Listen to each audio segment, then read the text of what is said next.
for various reasons, with obvious emphasis on their own personal and professional commitment to the lives of women and the future women in this country. Who reads the bio? You do? I do. Pat, please.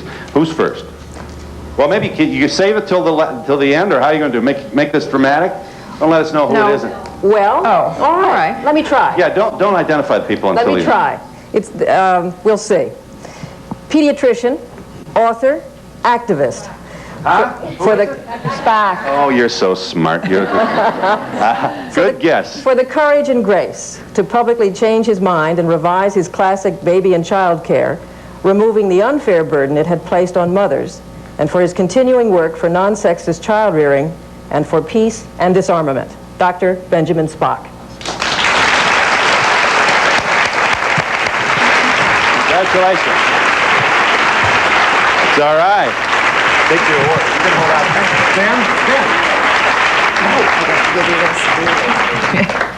This is a official hero award. Gloria, you did more to cure me of my sexism than anyone else, and though it was painful, I'm grateful. Thank you.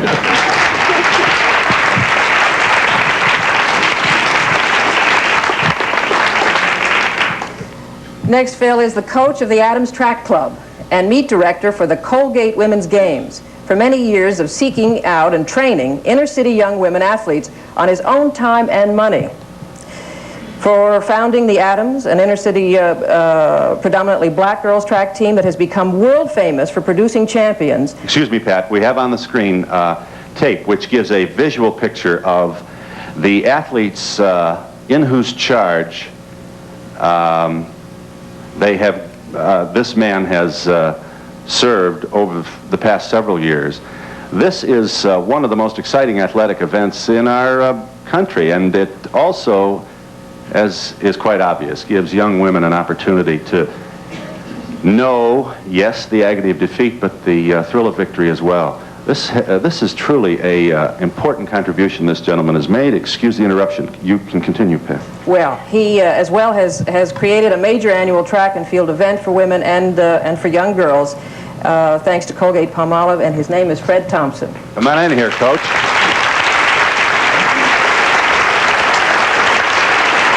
Congratulations.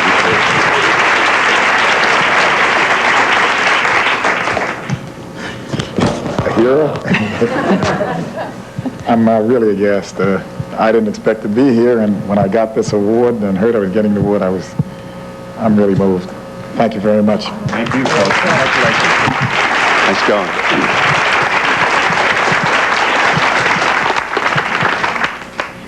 Phil, next is the chairman and chief executive officer of the Equitable Life Insurance Society. For more than doubling the percentage of executives and insurance agents who are women, for increasing women district managers fivefold, for encouraging the election of 3 women to the board of directors, for spending $3 million yearly with women vendors, and for increasing corporate contributions to outside women's groups. And I'm really abbreviating his accomplishments. He has been, for a long, long time, a very dependable friend to women. His name is Coy Eklund.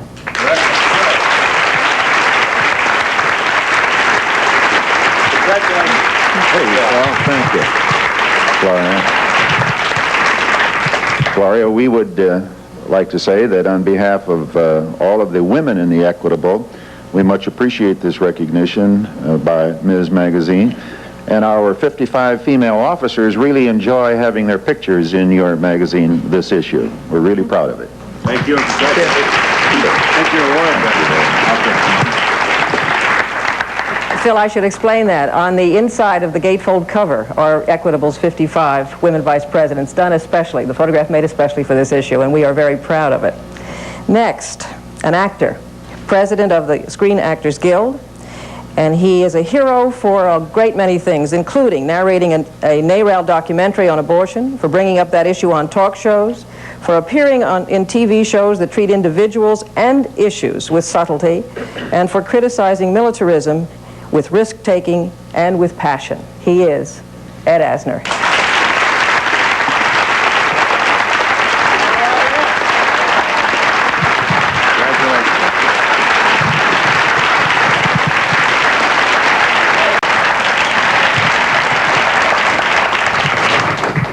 I'm not being a regular reader of Ms. That will change. I'm going to change my habits.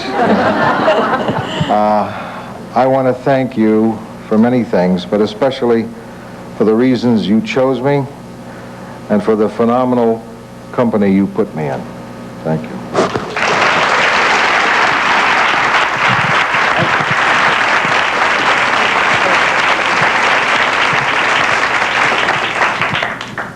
Phil from Minneapolis, pastor of the St. Joan of Arc Church.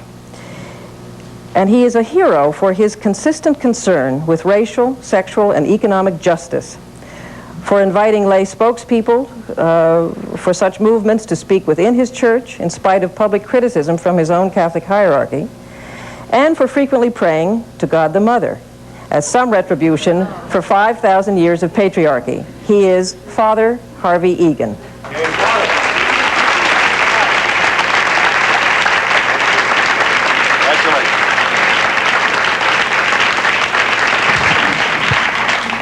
Delighted to be in the company of liberated men.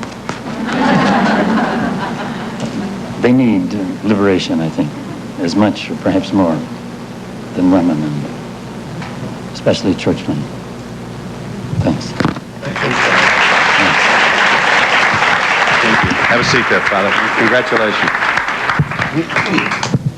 Now, Phil, while, as you can see, it's apparently true that all of the places have been filled, there is yet another award. Yes, If you would excuse me. And Yes. it goes this way.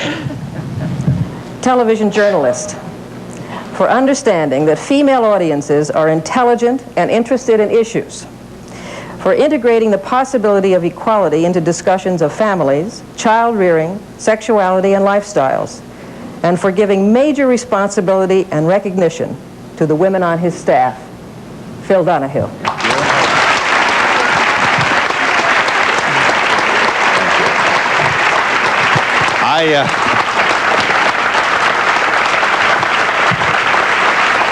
Thank you.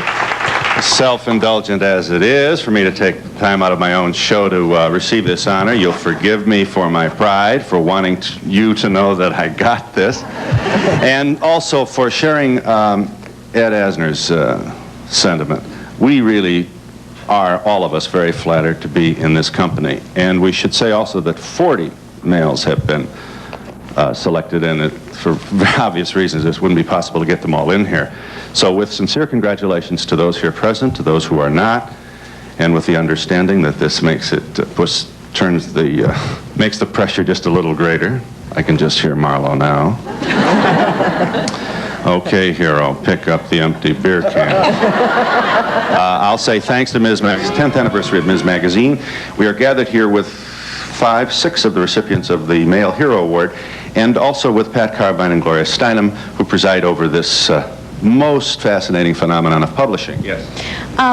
I can't help but feel that the women's movement is largely directed at upper middle class women, freeing them up for jobs that are really not that plentiful. I mean, jobs now are not that plentiful anyway, let alone being meaningful jobs. And I've noticed that all the men that have accepted the award are also fairly secure in their professions. And I just wonder what lower middle class or lower income males, how their reaction would be to these awards.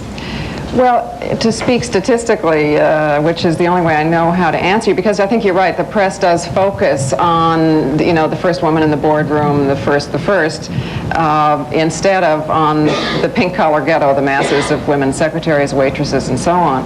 But the fact is that blue-collar women, as sociologists say, by that they mean the wives of blue-collar men, who are supposed to be the most conservative group in the country, have changed more than upper middle class women in the last 10-year period. And an attitude or lifestyle, or in attitude as in response. Well, first of all, there are more of those people. No, I mean, relatively they have changed more in response to questions, and also that blue-collar men are more likely to accept a second wage earner in the home. Now, maybe he's not doing the dishes and so on, but nonetheless, there seems to be less threat to the ego because the jobs are clearly interchangeable. You need a second income in the home, and often upper level, supposedly upper level, better educated executive men are more threatened when the woman moves out of her hostess wife mother role. I also don't think that I think that history will show that almost any revolution only succeeds with the middle class. That if you don't get the middle class involved in the revolution, it doesn't succeed. And I think it is too, it is the blue-collar woman who was first ejected, so to speak, by a troubled economy into the marketplace. So that you have more of those people seeing that out there everything is not the wonderfully fulfilling, intellectually challenging, watch me get promoted situation, not to mention sexual harassment and all the other things, but she's also had to come home at 5:30 or whenever her time is up at the office and continue to work, often while he enjoys his light beer, excuse me. Briefly, I have a question for Coy. Is that your name? Yes. Okay. Did you get any flack from the other male executives for putting all those females in those positions? Well, I think that it's fair to say that back 10 years ago, there was a considerable concern about opening up the opportunity equally and fairly and fully to women. But I must say to you that our experience is such that I could almost say truthfully that we have never met determined resistance. And I'm proud of that fact. Yes. I'd like to direct this comment to Mr. Asner. I think it was scandalous what CBS did to you in canceling Lou Grant. And I think...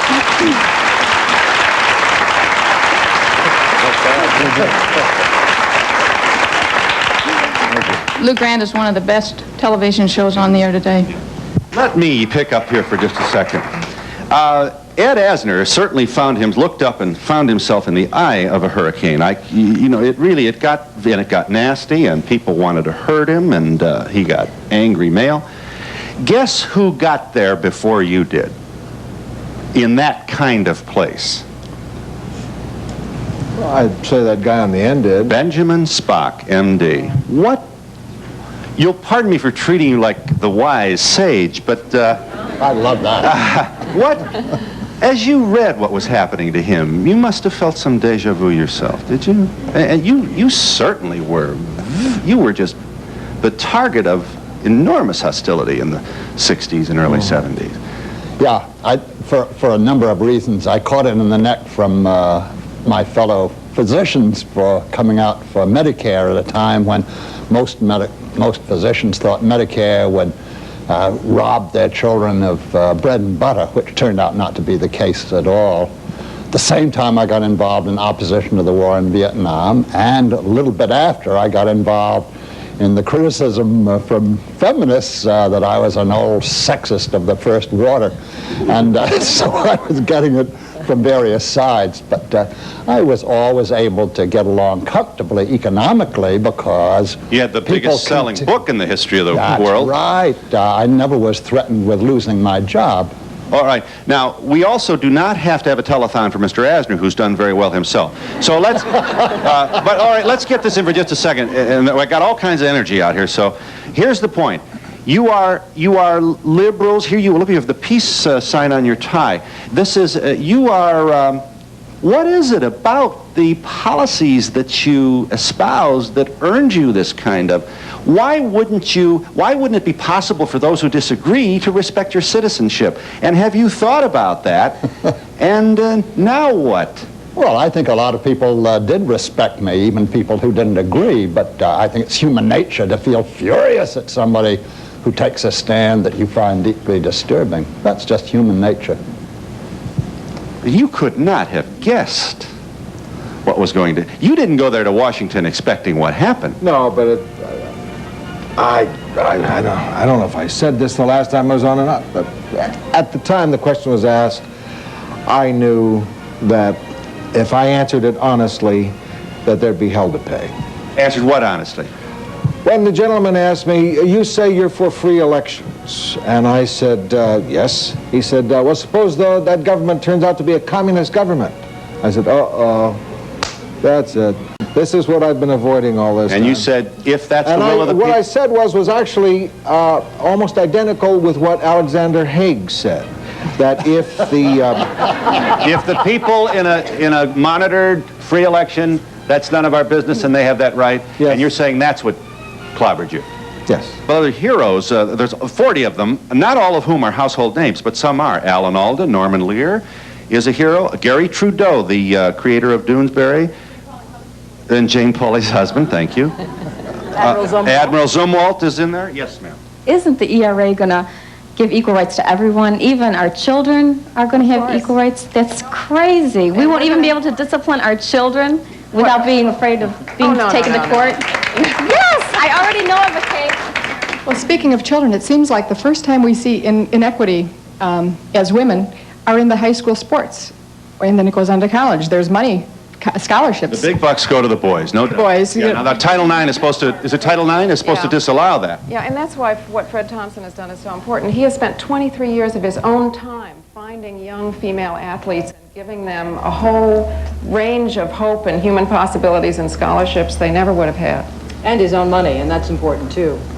Yeah. Fred, we're in jeopardy of losing ground there, huh? Yes. They're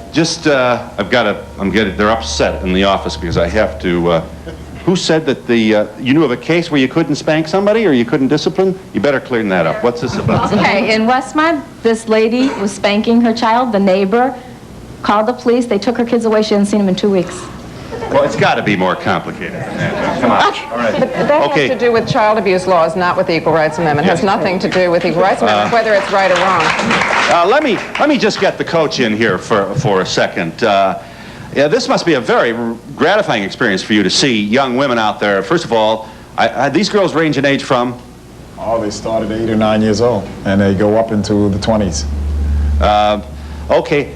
How do you ensure they don't co-opt the whole locker room single-minded purpose of some of the male athletes who really do, in many cases, spend too much time with the weights and not enough worrying about life?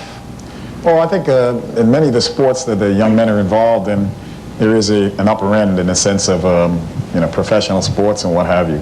We don't have that with young women. In other words, they're not going, they have no interest in being necessarily a professional athlete. A lot of them are using the sport in the pursuit of an education, and that's what we're really focusing on. Yeah. What have you learned in this? I mean, you must get an awful lot back from these people. And I know this is going to get a reaction. Young women are more competitive. You speak as a man who has coached women, boys as well. And boys too. 23 years. They really get into it, huh? Oh, they really do. They embrace the sport very closely, much more competitive. And once the opportunity is there, they excel. It's interesting to note that in many families, the young girl is the better athlete. And until things like the Colgate Games came along, she never got a chance to be exposed to a sport, and got an opportunity to go on and to try to better herself. Today, there are more scholarships than ever before in this country for women. Many, many more. I'm surprised with all the budget cuts and everything else, at all the phone calls that we get from the major universities in the country. Yeah. So the financially beleaguered parent out there with a daughter should keep that in mind. Focus on athletics. Is it true that with the new emphasis on sports, the new training, the new liberation mentally, spiritually, that women are changing radically to an extent that we never expected them to? Definitely. The young women I've coached have gone on now into the professions. They're physicians, physical therapists, respiratory therapists. They've seen an opportunity to do other things, and this has come from the sport, the discipline and everything else. With time fleeting, Reverend Harvey Egan, am I to understand you're a pastor of St. Joan of Arc Church in Minneapolis, Minnesota? Is that Catholic? Very much so. And am I also to understand that you out loud in front of other people pray to God the Mother?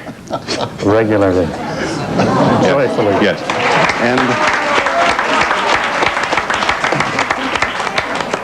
And you still enjoy residence in Minneapolis, Minnesota, with reasonable comfort and safety. Not only there, but increasing joy and participating in the total human family. Right. Obviously, you are sensitive, as clearly Ms. has researched you thoroughly, and I'm sure you came to their attention a long time ago. Very briefly, this is so unfair to you, Father, but what moves you here into this kind of area? Your colleagues are not famous for speaking out about sexism. I grew up in the company of liberated and wild women. And I believe we take our strength, our nuances from our group, the group with which we associate. I live in a community of liberated women and men who hope to be liberated, and by osmosis or grace, it happens to me. You must be discouraged, though, to see all those male figures around you within the traditional liturgy and the statues and this Last Supper and... That was yesterday you're talking about. Tomorrow's church... Well, I'm sorry. It does what? You want to stand for a second? Does the Catholic Church recognize you as the way your thinking is and praying to God the Mother? I'll show you the wound in my side. How could you take the vow of celibacy if you hang around all these wild people and crazy and not... You better explain yourself with very little time, Father. When you say in a jocular way, wild women, you mean, I assume, women who were uppity in the sense of wanting to make themselves heard. Independent, who will not be cowed by the macho society or church. Independent women are members of our St. Joan of Arc parish. She was a liberated woman, by the way, a teenager, a dynamic peasant girl who led a revolution. She's a patron. For And your church is named after her. Oh, yeah. Editor and publisher and godmother. Ms. Magazine. I'd like to ask Pat and Gloria if they had a hard time picking 40 men, or were there lots of men that you could have chose from? Well, we did have a hard time, and let me tell you that I think the male heroes represent a feature that we could not have done 10 years ago as fully. We had to really be very, very precise about cutting down the number. And let me also say, if you like the idea of male heroes, and I think I do, I wish you would let us know who your submissions would be in the future, because I think it ought to be a feature that we run maybe twice a year, if you like the idea. Yes, I'd like to direct this question to Gloria. Have you changed your position at all when you made a statement that overthrowing capitalism is too small for us? We want to overthrow the whole patriarchy, and you also said that you were against anti-nationalism, and also you were against people passing on their inheritance down to the children. Now, So was Andrew Carnegie. there is a slip of paper which she has in her hand, which is passed around by right-wing groups on all of us, and which the quotes may or may not be accurate, I'm not sure, but they're certainly taken out of context. But what I was saying is that we are talking about patriarchy, which goes much deeper than any economic structure. It exists in socialist countries, it exists in capitalist countries, and patriarchy and racism are the twin caste systems we are trying to uproot. But you allow that sexism does not have to exist within a capitalist structure.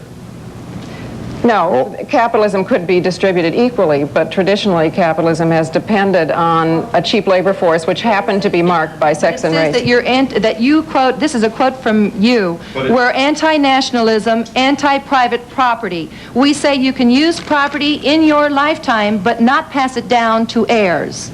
Well, I think that would be I think personally, this has not got to do with whether you're a feminist or not, but I think that necessarily, but that the systems of inheritance that we have really penalize all of us, because we end up with not very bright people running major centers of power and that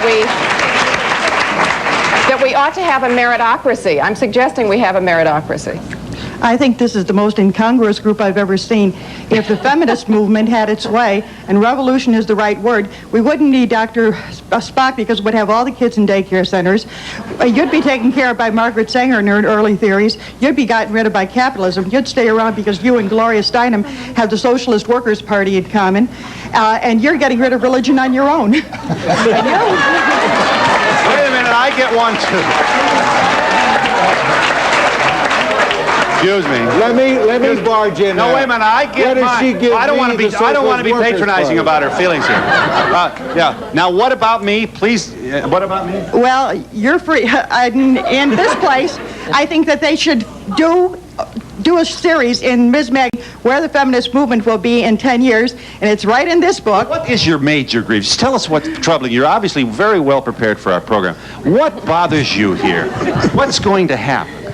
Well, my main point is I'm very much for religion and Orthodox religion, and where I see the feminist movement and all of its little things taking us, there won't be room for Orthodox religion anymore. And you'd like to see, I assume, more women stay home and raise the kids. Oh no, but I don't think that. You don't want them to stay home and raise the kids? I think that they can stay home, raise kids, do volunteer work, come on shows like this, and let other people know what's happening. They don't have to be typists and secretaries. It's better for them if they're home and raised.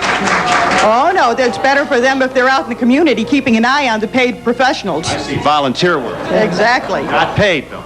Well, volunteer work because they can keep an eye on what's going on, and that's what happened in the past. So the women should be the watchdog, volunteer watchdogs of what's going on. The government's paying the left, it's not paying the right. This is Harry Reasoner. I'm one of those perceptive, aware forecasters who 5 years ago said, I give Ms. Magazine 5 months.